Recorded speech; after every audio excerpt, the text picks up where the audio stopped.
You are listening to Latinx America, a podcast focused on highlighting catalysts who are using, leveraging, or creating technology to help our community achieve more. With your host, Adriana Flores Ragade. Hector, thank you so much for joining us at Latinx America. I know we've been trying to schedule this interview for a while, so I'm really glad that you're able to join us today. Why don't we start with your personal story, your personal journey, and how you got to where you are? Sure. So my personal story, I think it begins in Mexico. I was born in a small town called San Juan de los Lagos, Jalisco, and we moved to the U.S. when I was 3 years old. I had I come from a family of 13 kids, so there's 6 men and 7 men and 6 women in my family. So I have 6 brothers and 6 sisters. I'm the 11th, so I'm one of the youngest. Wow. Yeah, so big family. Your mom. She's a saint. My mom's a saint. She is definitely a special woman and very important figure in my life. So, but it started there, and like many Mexican immigrant families, we were fleeing poverty. We were seeking for better opportunities, and my since I'm one of the youngest, we kind of came in waves. So my older siblings, my dad, my uncles, my older brothers, primarily started coming to U.S. Like in the 70s when it was a lot easier to kind of go back and forth. And eventually, it as a family continued to grow, it got infinitely more difficult for my mom to really look after most of us and raise most of us in Mexico with limited resources. And so finally, eventually, I think my mom was like, "We're coming," and then so began our lives in the U.S. At least for me, in Boyle Heights, in the Wyvernwood Garden Apartments in Boyle Heights, California. So you grew up in Southern California? I did. And you went to college thinking that you were going to join tech, or how did that work for you? Yeah, no, you know what? It was interesting because I grew up, like I said, where I grew up in Wyvernwood. They're not technically public housing, but they're projects. They're essentially projects. They're all the negative aspects of growing up in projects were there.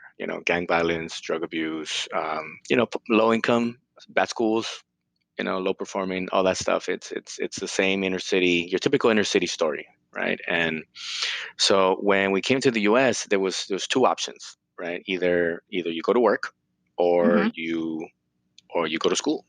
And for several of my siblings, when we came to the U.S., they're already older, so school was not an option for them. But it was for us kids where that was the option. It's like, okay, you need to go. Many of us, like I started, when I came to the U.S., I wasn't, I didn't start school until a couple of years later because I was 3, and then at 5 years old, I started kindergarten. And and it was when we started school that my parents really instilled a sense of like education is important, because they knew then that for us young people, it was through school that we were going to be able to do something. What that meant, nobody knew. We were new recent immigrants. All my family were laborers. My dad was, his profession was essentially, he was a plumber, though he didn't start working as a plumber when he came to the U.S. He worked at a factory that was seasonal, and there was like immigration raids back then, and people, sometimes I would come home and my dad was home, and we would be like, why is he not at work? Why is he home? And I would hear the conversations with the adults talking about how, like, La Mira showed up to work, and everybody had to run away, and so there was always like this for the first roughly like 8 years of our lives, there was always this cloud looming over us around, like, hey, immigration.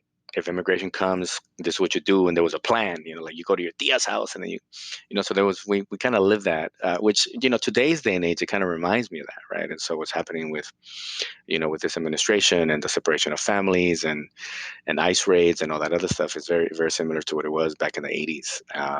And so I totally sympathize with that. But, it was education, again, that was the way we're going to make it happen. And, I wasn't the first in my family to start school, right? I had older siblings, and with every older sibling, we kind of advanced one more year in school, right? So it's like, oh, you could finish elementary school. Oh, you could finish junior high school. Oh, you could finish high school, right? So I had multiple siblings that graduated from high school before I did, but I was the first to go to college.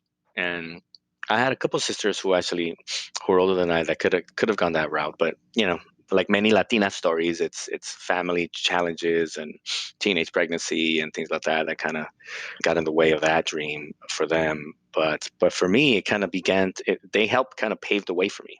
And took advanced placement courses. Like I was a good student. Like and for me it was always a matter of I just like school. I like learning. I was very competitive. I like to be the first one to finish the class assignment. The first one to raise their hand, finish class assignments, and so I always had like a thirst and a hunger for learning, and I really enjoyed it, and that kind of put me on a path academically to be able to succeed in high school enough to the point where I was able to go to college. But going from high school to college, and then completing college are two different things. And so for me, high school's a breeze, and I wouldn't recommend this to people.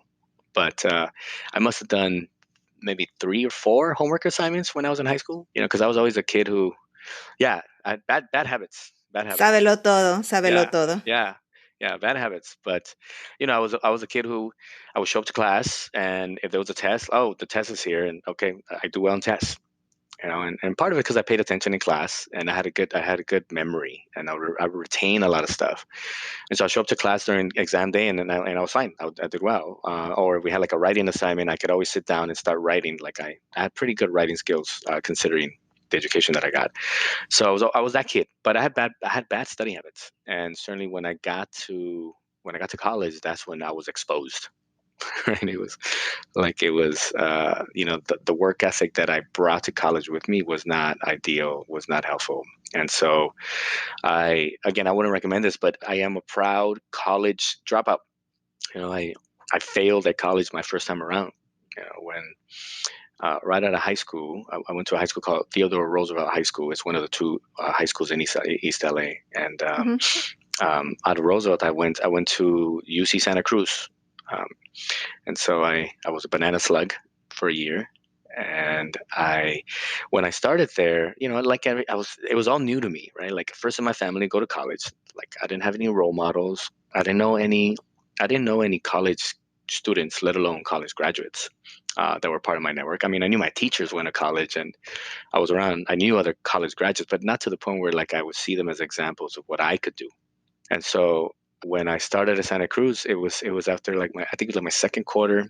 The provost called me in to his office, and he said, "Hey, I've been looking at your progress or the lack thereof." And he said, "And either you turn this around, or you're not going to be here.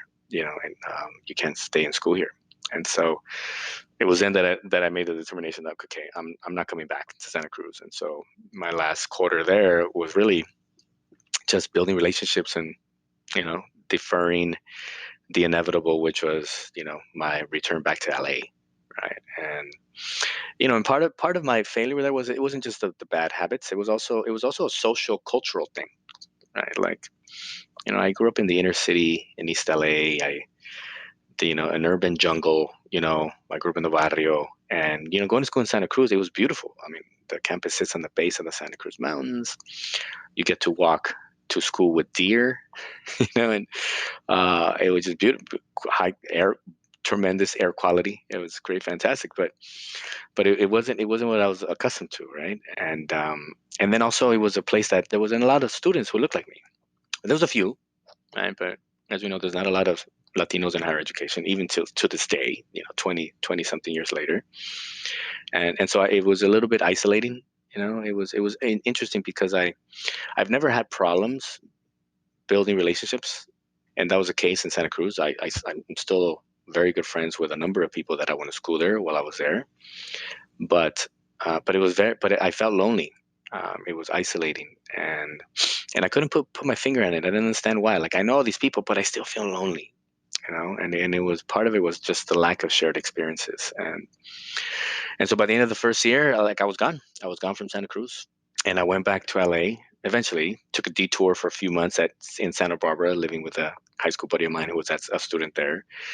But then eventually found my way back to LA, and I ended up being out of school for about a year and a half. I started temping. Took some temp jobs at offices in downtown LA, and eventually I got a full-time job working at a law firm in downtown LA where I was a records clerk, just filing paperwork for the attorneys, and not ideal, but I was 19 years old. I had a job. I had money in my pocket. I was back at home, my parents living in the projects, and so I could help out. I could, if I wanted to buy something, I could buy it. Like I was working, and everybody in my house they were worried about me, but they were also scared to ask, right? They were scared to be like, what happened? And I think I kind of built this wall between my family and I, because I was embarrassed, all this hard work for me to get out of the barrio, but here I am, like, a year later, right? And so I worked for about like 18 months, and right around the time when I started thinking about, like, okay, well, I'm starting to save some money, and I got this job. I could move. I want to live in Santa Monica, so I was like, oh, I could find a place in Santa Monica and live closer to the beach, and I started making these life plans. And then they called me into the office one morning and said, hey, we got acquired by a different law firm. We're downsizing. We got to let you go, right? And so at that time, I was like, oh, okay, that wasn't part of the plan, right? And so that was a good wake-up call for me. And I realized, you know what, this is the best time for me to think about going back to school. And so what I did is I started looking at the community colleges. I knew they were cheap. I knew there's a few good ones in LA, and ended up living with one of my brothers who lived in a community called Pico Rivera. And he took me in, essentially, him and his wife and their family, and they had young kids. And took me in, and I lived with him, and he was my sponsor. He let me live in his house rent free, bill free, so long as I just helped around the house and, was a student. And so I ended up going to school at a place called Mount San Antonio College, or Mount SAC, as it's commonly known, very close to, the Claremont colleges, which I'll talk about that journey in a second. And so it was there that I learned how to be a college student. It was at the community college level that I learned how to be a college student. And I am a big fan of the community college system. There are many, many Latinos in the community college system. That's where we're overrepresented. The challenge for us then, though, is how many of us actually end up transferring to a four-year university and subsequently finishing, right? Like, that's the challenge, right? But we're certainly there.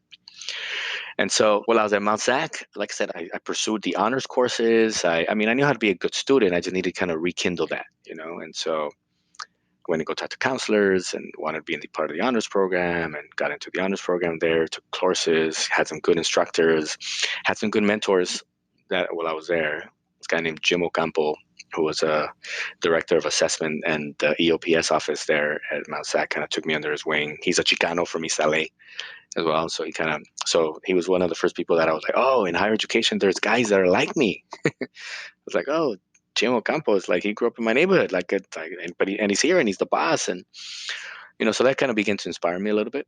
And I remember this, if I could share a quick story, I remember I was living with my brother Jaime, who's James in English, in Spanish, right? And so I'll tell you in a second why the name James is so important. So there's Jim Ocampo, James. There's my brother Jaime, right? And so my brother Jaime, I came home after like the first full full semester I had been in Mount SAC. I came home, and I'm excited, and because I got my grades, and I go and I tell my brother, like, hey, like, check this out, I made the dean's list, right? And then he looks at me and he's like, okay, cool. And he's my older brother, and he's like, cool. And he's like, that's great. He's like, is that the highest you can get? And I was like, well, no. And then he says to me, then what are you so happy about? And at the time, I felt deflated. I was like, I could feel like if I was a balloon, I could feel like the air just leaving me, right? And I was a little hurt, and I was a little upset. But he knew me better than I knew myself at that time, and he really knew that if I wanted to be successful, I needed to work harder than I've ever worked, right? And so I said, okay, well, I'm gonna go back to him, and then I said, hey, so yeah, I made the dean's list, but it's not the highest, it's the president's list, right? And he tells me, okay, so then why don't you make that? I said, okay. And so from that point forward, I made the president's list every single semester, right? And so he knew the button to push. He knew how to really motivate me and drive me. And, like I said, I made the dean's list every semester. I mean, the president's list every semester. And that put me on a path so that I can learn how to be a good college student. And it put me in a path for me to really be competitive to transfer to schools. And so I was focused on getting to UCLA. Mm-hmm. But I want to set my sights higher, right? And so I had a friend who was his father was the professor of the economics department at Pomona College, and at the time I had ambitions to be a college professor. And and so when he told me that his dad was a professor, I said, "Hey, I'd like to talk to your dad, pick his brain, and see what it takes to be a college professor, right?" And so then about a few days later, we're back in class, and he says, "Hey, I talked to my dad about you, and he wants to meet you, right?" And I said, "All right, cool, yeah, let's do it, right?" And so he set up a lunch meeting between us three at the Claremont Village. Um, Mm-hmm. I forget the name of the restaurant, but we went to the Claremont Village, and his name was Professor Jim Likens. So another James, right? So Professor Jim Likens, I sat down and I met, and we had a great lunch. I learned about him, he learned about me, and he had an interesting story as well because his family, was there were the Okies of the Dust Bowl, right? The people who moved from the Midwest and the Dust Bowl and the Depression era over to California and the Central Valley. His family was one of those people, and so he had a very interesting origin story himself, in which his family, he lived in a tent for the early parts of his life because they were poor. And here's this man that did that, but now he's the chair of the economics department at one of the most elite liberal arts colleges in the country, right? And so I remember clearly what he told me. He says at the end of lunch, he said, Hector, he's like, going to Pomona is like going to Stanford, right? And I was like, oh, okay, I know Stanford. Um, and I didn't really know a lot about the Claremont colleges. I knew they were there, but I didn't really know about the Claremont colleges. And so he said, but I knew Stanford. And so the minute he said, going to Pomona is like going to Stanford, I was like, ooh, okay. I was totally intrigued, right? And and he said, and I usually don't recommend people apply to Pomona. He said, so he's like, it's pretty exclusive. It's really hard to get into. There's small class sizes, so there's not a lot of spaces. He's like, but I think you should apply to Pomona. And I was like, okay, all right, okay. So again, truly motivated and inspired. And then, so I go back home. And when I get home, my sister-in-law tells me, "Hey, there's a couple messages for you on the answering machine." And this is the days of answering machines, right? Mm-hmm. remember those Back in the uh, days, yeah. back in the day. And so she says, "There's a couple messages," and so nobody calls me at the house. Like, why would anybody call me, right? So I was like, this is strange. Let me see what that's about. So I listened to the messages, and so by the time I got home, Professor Likens had reached out to a couple of Latino professors at Pomona who were part of the sociology, history, and Chicano studies departments there. And he had talked to them about me. And they called me and they said, "Hey, we heard from Professor Likens, and he was talking you up, and why don't you come back to campus and come meet with us?" Right? And it was Professor Kilde Ochoa and Professor Ray Buriel. And Professor I Buriel, love Ray Ray, Woodian. yeah, descansa en I paz. He passed I away. I took a class with him Mm. at Chicano psychology, and for those listening to Hector's story, we just found out that he went to Pomona College and I went to Claremont McKenna College, which are right across the street from each other, Literally right across the and street. literally like within a few years of each other. So Ray Woodian, Professor Brio, was amazing. He was just an amazing human being, Yeah. and it is sad that he passed away recently. Yeah. And like I said, descansa en paz. And he was instrumental in me getting to Pomona. He played a big role. And I went back to Pomona, again back to the Claremont village, and sat down with them, and then did a tour of their offices at Pomona, and they were really they were really interested in really motivating me to. They're like, "You need to come to Pomona. Like, Pomona's a great school," and they were really selling it hard, and so I felt like wanted, I felt like I was being recruited. You Right. were, you I were. was. I was. I was. And I had, and that was such a great feeling because no other like academic institution ever treated me that way. You know, none of them ever said to me, "Hey, you're material for here," and, "Hey, you should come here." And at the time, like I said, I was, my sights were set on UCLA, and I got into UCLA, but there was nobody calling me from UCLA saying, "Hey, come over." There was nobody at UCLA inviting me to sit down for lunch and meet the different professors, and so eventually I was like, I think I need to go to Pomona, and then when I got the financial aid award letter, I was like, oh yeah, I'm definitely going to Pomona, because it was at twice the cost of UCLA. They have a lot more resources, and so they were able to finance my education a lot better than UCLA could. And so I transferred to Pomona, and while I was there, it was, I mean, as you know, the experience in the Claremont College, because you probably took courses at the other colleges as well, I right? did. I did. I took courses at Pitzer, Scripps, and Pomona. Mhm. Not one single course at Harvey Mudd, just Uh, because I was like, well, Harvey you did the Mudd is sciences. more, yeah, more of the science and engineering, and that was not for me. Yeah, So, but I did. I took a lot of courses actually at Pomona. yeah. I took one course at Harvey Mudd. Had nothing to do with the sciences. I forgot, or you know what? I think it might have been like one of the math courses I needed to take to graduate, right? One of the requirement Wow. courses. But if I remember correctly, yeah. But yeah, for most of my courses, I took either Pomona or Pitzer, and I took one course at Claremont McKenna as well. So yeah, so I love my academically, I love my time at Pomona. I was never challenged intellectually in the way that I was while I was at Pomona with the time that I was there. Like it was, I didn't sleep. I tell people like I didn't sleep for the 2 years that I was there, and it was because my brain was always on.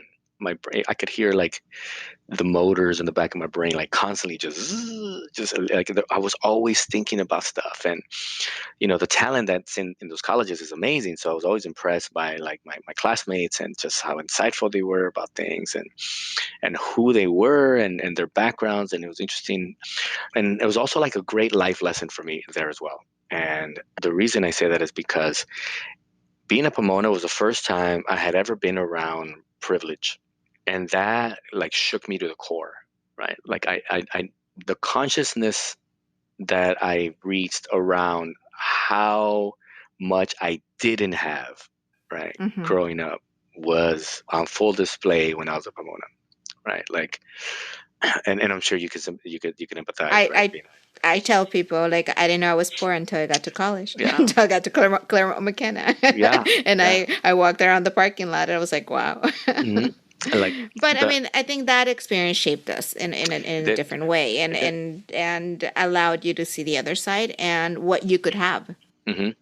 Yeah, absolutely. You're absolutely right. You're absolutely right. And because I realized, like, oh, for whatever it is that I thought I could accomplish and I could acquire and I could attain, there's still a lot more, right? It kind of raised the bar for me, right? And I'll give you an example. So when I moved into the dorms, right, when I transferred in, because I lived on campus the 2 years that I was there, my next door neighbor in the dorms, his father is Joseph Stiglitz, the Nobel Prize winning economist, right? And another neighbor across who was from Mexico City, his father was like the president of the Motion Picture Association in Mexico, right? And now with like so he knows like Alfonso Cuarón, and he knows like Guillermo del Toro. Like these are all the people that are part of like his parents' networks, right? And his mother is like this accomplished author, and they made a movie based on a book that she wrote, and so I was around people that were whose backgrounds were nothing like mine, right?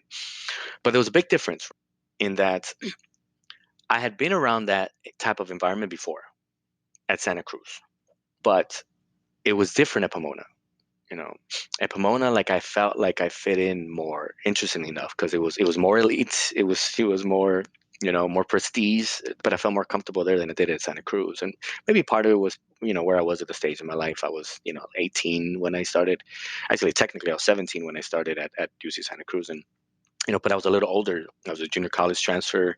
I was already in my 20s. When I was at Pomona, so I think the level of maturity also helped. But to your experience as well, like it really helped me kind of set my sights higher. And so when I graduated from Pomona, I started pursuing various different things that eventually led me to the Bay Area. So December 2001, I graduated, and I started applying to various different programs. There was I don't know if you ever heard of the Choral Fellowship. Yeah, are you a choral fellow? No, I'm a Choral Fellow reject. Oh, okay. I never even applied, so. Yeah, no, I applied, and I didn't get into choral. And a friend of mine, he was a recruiter for choral at the time, and he always jokes to me. He says, like, you know what, man? He's like, that's one of the biggest mistakes we ever made. He's like, we should have I, let you it. Uh, Absolutely.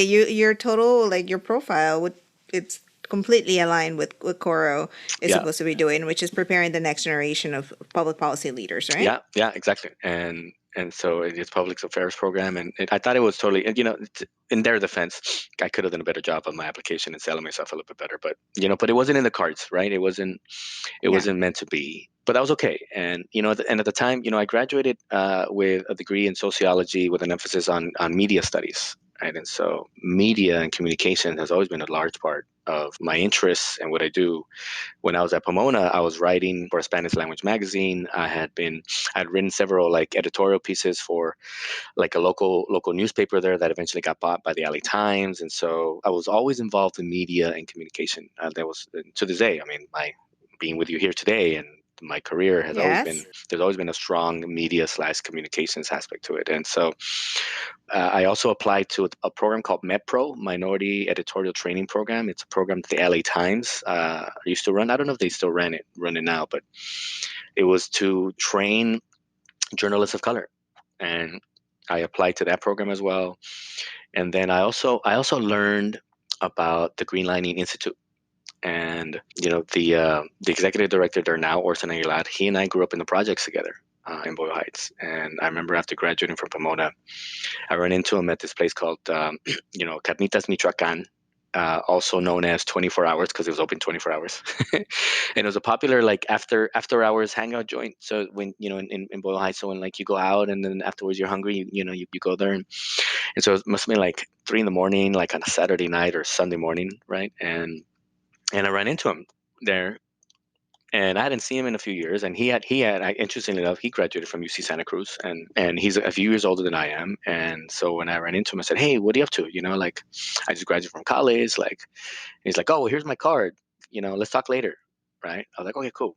So like sometime later that week, I called him up and reached out. I said, "Hey, let's talk. I want to hear what you're up to. What are you doing?" And he told me about greenlining because he was a program manager at the time there. He told me about the program, and I was like, "Well, you could get paid for like being an activist and being an advocate." And all these conversations I had with my classmates, either in class or in our dorms, about how you could change the world and how you could have a lasting impact, and how do you challenge and disrupt institutions. And I was like, "You could get paid for stuff like that?"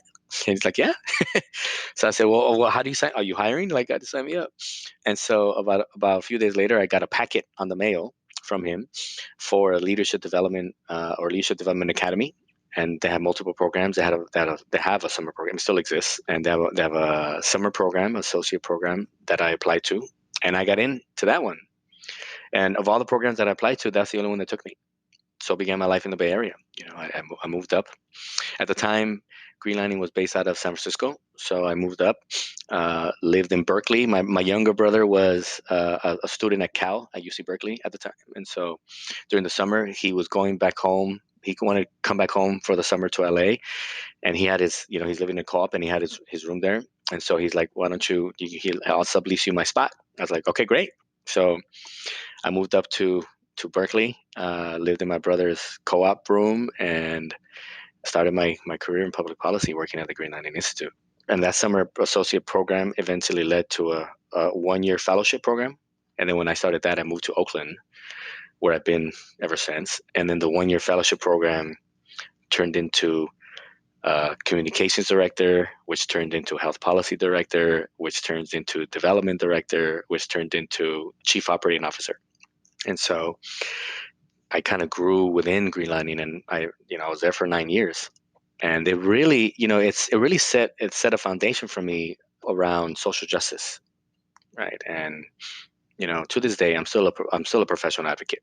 I'm an advocate at heart, and it really laid down a foundation for me to understand how to challenge status quo, to understand how to think about institutions and institutional change, and how to be a professional advocate. Right? It really taught me a lot around it, and it really laid down a foundation for my values as well as a professional, and why the decisions that I've made for advancing my career have always been rooted around access and social justice. And so that was the first 9 years of my career was working in public policy, but now I work in tech, right? Like, So let's do like a recap. So mm, you grew up in the projects, went to college, was one of the first people to go to college in your family, mm, and had an interesting experience. So came back home, started all over again, went to a community college, did your thing, transferred to Pomona.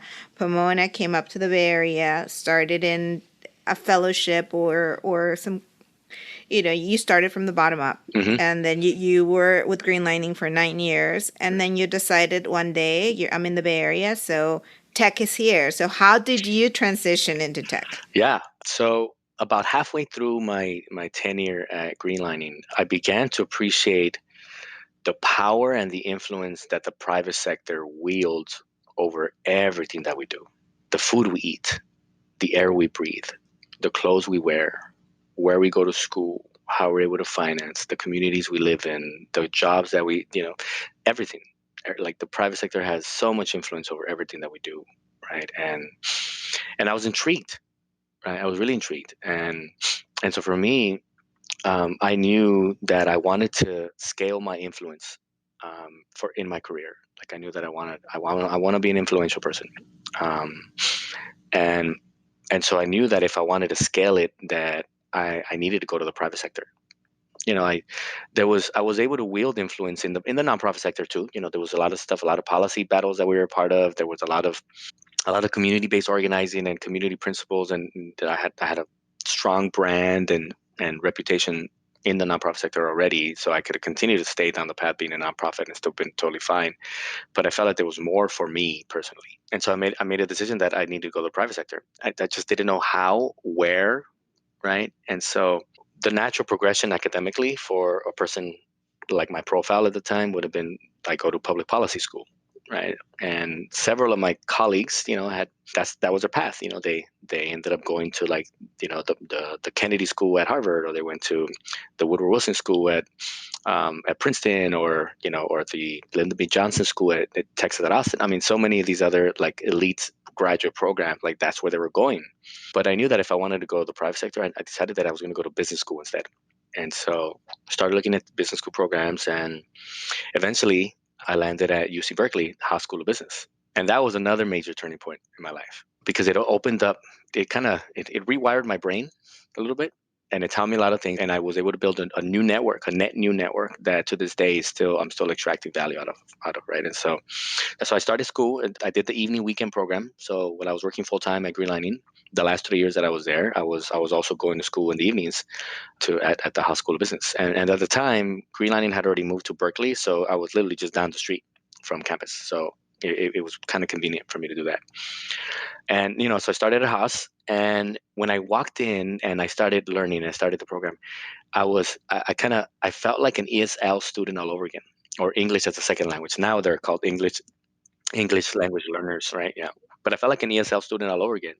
And because I knew they were speaking English, those are English words that my classmates were using to share ideas, perspectives, and answer questions that professors had.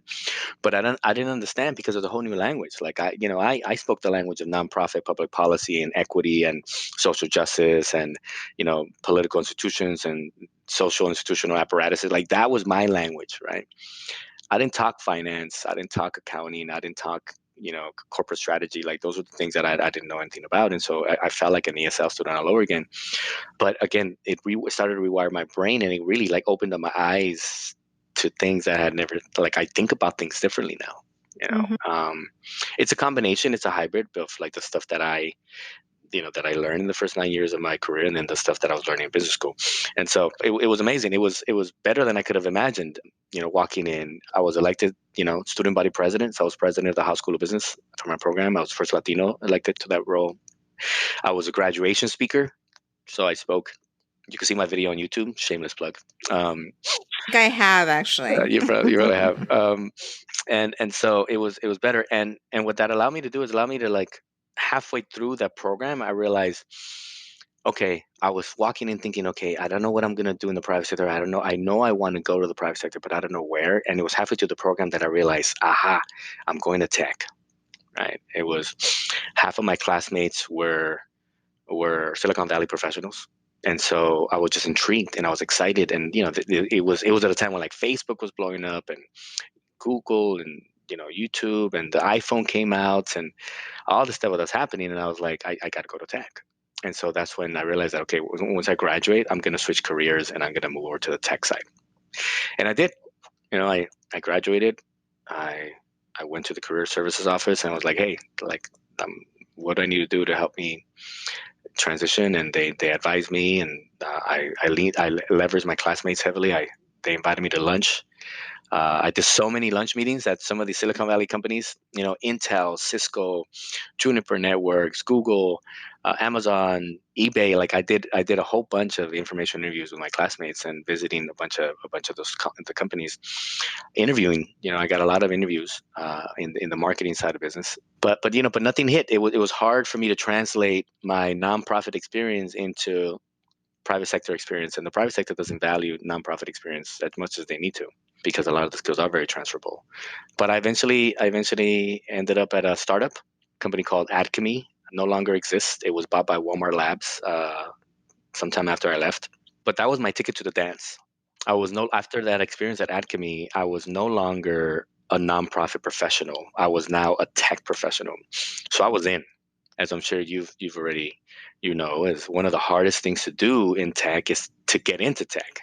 Yes. Like once you're in, you're part of the ecosystem, right? But getting in is the most difficult thing. And so Adchemy was my ticket to the dance, and it also taught me a new skill set. So I learned search engine marketing while I was working at Adchemy. Like I didn't know what that was about, but I was able to interview well for the role, and then I had to actually do the job and learn and grow. And it was one of the most difficult things that I've ever had to do in my career. But it set the foundation for me as a tech professional. And I was able to leverage my Haas network for me to be able to pursue opportunities and for me to learn the things that I needed to learn in order for me to be able to compete for jobs in the tech space. And then, so I was there for about a year and a half at Alchemy. And then, thank God for my business school training, because I realized quickly when I got to Alchemy that it's a company that was going to go nowhere. And about 3 months after I left, they laid off everybody that was on my team. They were calling me for jobs. And but I was able to see that coming because of my business school training. And so I started looking for about a year and a half in. I started looking for other jobs, and I started leveraging my network again. And I approached a couple of my classmates because I was on LinkedIn looking for jobs, and I found this job at LinkedIn. Um, and so I reached out to two of my classmates who were working at LinkedIn. One of them is still there. He's now the vice president of finance. And so I reached out to them and said, "Hey, here's this role, here's this job. I'm interested in it. Would you recommend me? Would you submit me as a referral?" Right? And so I applied on a Tuesday. Wednesday, I got a call from the recruiter. On Thursday, I started interviewing, and by the following Tuesday, I had a job offer. And so it took me a week. Yeah, like I've never heard of such a thing, right? For anybody. And now that I'm in tech for 7 years, I've hired many people, and I've never heard of anybody being hired in a week. Well, I think it's a social capital. It I is. think I think our community is developing social capital. There are people like you that are now, you've gone through the process, you understand what it takes.